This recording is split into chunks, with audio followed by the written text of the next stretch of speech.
Public Speaking Project presents Selecting and Arranging Main Points by Julie Schmutz and Lisa Schreiber, Ph.D.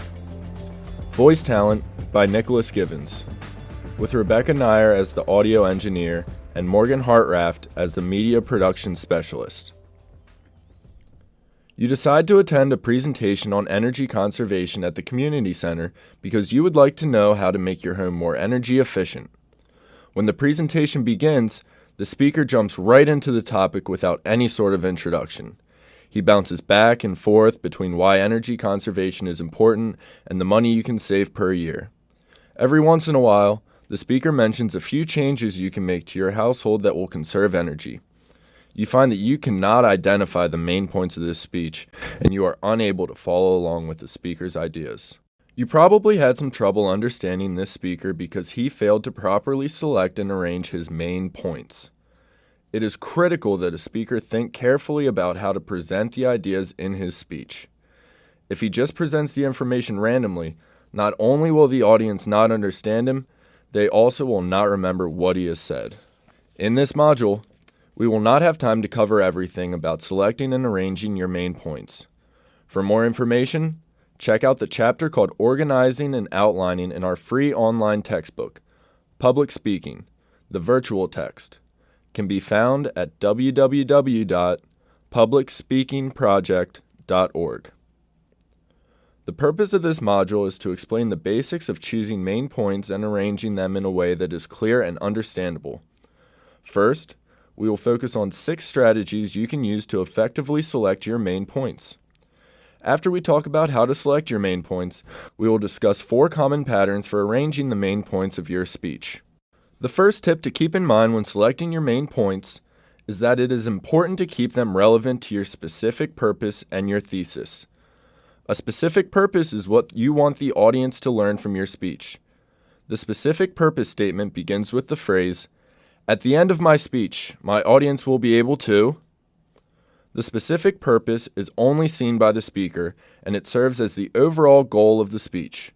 For instance, a specific purpose statement may say, "At the end of my speech, my audience will be able to identify the primary difference between butterflies and moths." Your thesis statement is one-sentence summary that comes at the end of your introduction and previews the main points of your speech for your audience. Put another way, the thesis provides a roadmap for your audience to follow as you explain the ideas of your speech. Using the specific purpose statement about butterflies and moths we just mentioned, a thesis may sound like this. The primary differences between moths and butterflies can be seen in the way they gestate, their body shapes, and the way they look when they are at rest. Let's say your specific purpose is, "By the end of my speech, my audience will know what to expect when getting a tattoo." You begin to make a list of main points, and you come up with 6. 1. History of tattoos. 2. How tattoo ink is manufactured. 3. What costs to expect. 4. How to become a tattoo artist. 5. What to do to prepare. And 6. How to ensure proper healing. While all of these points have something to do with tattoos, not all of them directly relate to the specific purpose. Since your specific purpose is to prepare your audience for getting a tattoo, points 3, 5, and 6 would be most appropriate for your speech. The second thing to remember when selecting your main points is that it's important to keep the number of points low, usually between 3 and 5. If you add too many points, the audience will have trouble remembering your information. If you feel you need more than 5 points to fully inform your audience, you may want to think about changing the goal of your speech. Adjusting the specific purpose may help you narrow down your most important points. One way to keep the number of points low is to see if 2 points are similar to each other.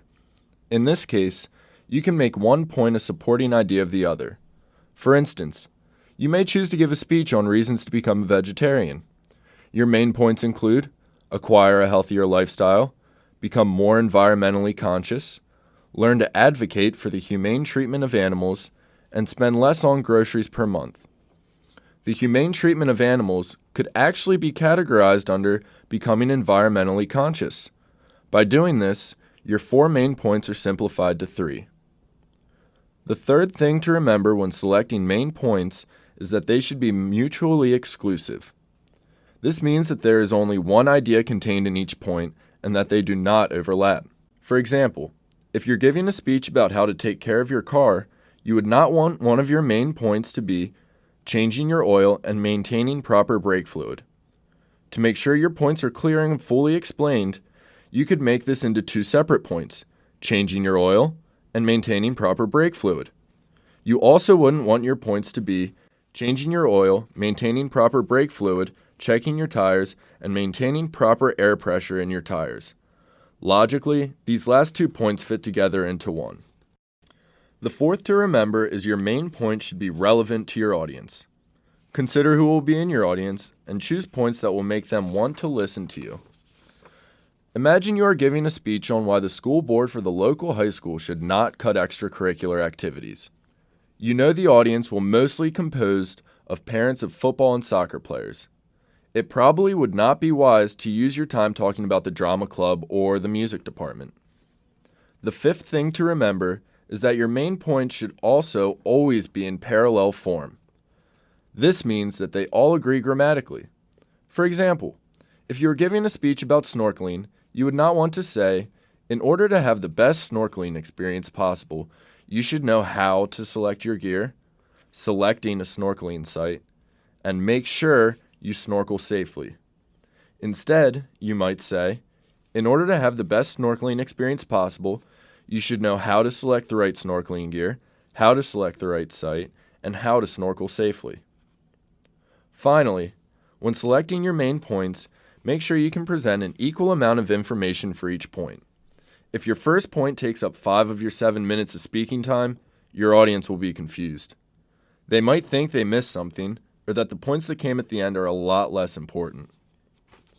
Now that you know how to select your main points, it is just as important to arrange them properly. The arrangement can make your speech seem organized, with a clear and understandable message. However, if done poorly, it can make your speech seem messy and confusing. There are several different types of organization methods to choose from, each best for a specific type of speech. In order for the audience to follow your ideas, the trick is selecting the pattern that is most appropriate for the kind of speech you are giving. The first type of pattern we're going to talk about is the chronological pattern of arrangement, also known as the temporal pattern. This pattern arranges events as they happen in time. Let's say you're given a speech about the Olympics. You wouldn't order your points as the end of the ancient Olympic Games, Olympics of today, the origins of the Olympics, and revival of the Olympic Games in the 1800s. This would be difficult for the audience to follow and is not that natural, logical order of things. Instead, you would want to list your points in chronological order, going from furthest back in time to most recent. The origins of the Olympics, the end of the ancient Olympic Games, revival of the Olympic Games in the 1800s, and the Olympics of today. The second type we're going to talk about is the spatial pattern of arrangement. This pattern has to do with arranging things in physical proximity to each other, or in geographic space. In this pattern, you could list things from closest to furthest away, from top to bottom, from inside to out, from east to west, and so on. For instance, say you were giving a speech on what people would find if they visited your college campus. If you were to organize your points without considering their special arrangement, your speech would become confusing. For example, after the dining hall, turn around and continue to the Student Memorial Center.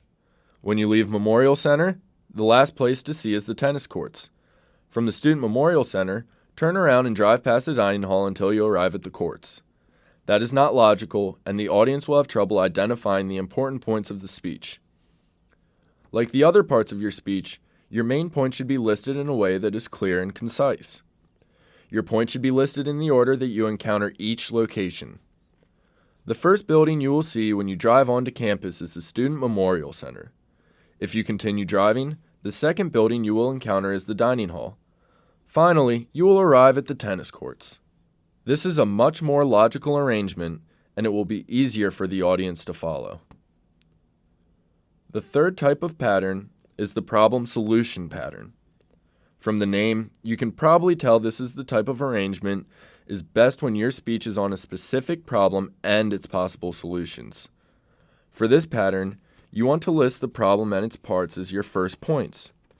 Logically, the solution should come at the end. For speech on the rising prices of textbooks, your points would be listed: 1. Price of textbooks now compared to 10 years ago. 2. Effects of these skyrocketing textbook prices. 3. Solutions students have tried on their own. 4. Solution requiring cooperation from students and the university. The fourth type of organization is the topical pattern. This can also be referred to as the categorical pattern. This is the most flexible type of pattern. It allows you to arrange your points in the order you feel is most important. There are 3 kinds of topical patterns. The first topical pattern involves the primacy effect. The primacy effect is when you list your most important point first. This technique is best when you have a topic that is probably new to your audience, or when you know your speech is controversial and might not be well received. For example, you might give a speech on the death penalty. Since you know there will be people in the audience who disagree with your stance, you should list your most persuasive point first. This will help them better adjust to listening to your other arguments instead of shutting you out because they don't agree. The second topical pattern involves the recency effect. The recency effect has to do with the idea that the audience remembers the end of the speech the best. Because of this, you may want to list your most persuasive arguments last. Say you were giving a speech on which presidential candidate to vote for. If you wanted your audience to vote for a specific candidate, you would list that person last. Because of the recency effect, your audience will remember the details about the candidate the best when they go to the polls to vote. The third topical pattern involves complexity. An arrangement involving complexity would list your points from most simple to most detailed. Perhaps you decide to give a speech on foods to serve at a party. Your main points include chips and salsa, a 7-layer dip with a side of toasted pita bread, and French onion dip from a boxed mix. In this case, the chips and salsa are the least complicated since the only instructions are to open the bag of chips and the jar of salsa. Because it's the simplest, it comes first. The French onion dip requires a little more preparation since you need to mix the dip yourself. This would come second. Lastly is the 7-layer dip in toasted pita bread. This will most likely require extensive instruction and preparation and is therefore the most complex. This will come last. So let's review. When selecting your main points, remember to keep these 6 tips in mind. 1. Make sure they are relevant to your thesis and specific purpose. 2. Be sure there are between 3 and 5 points. 3. Make sure those points are mutually exclusive. 4. Make sure they are relevant to your audience. 5. Be sure to state the points in parallel form. 6.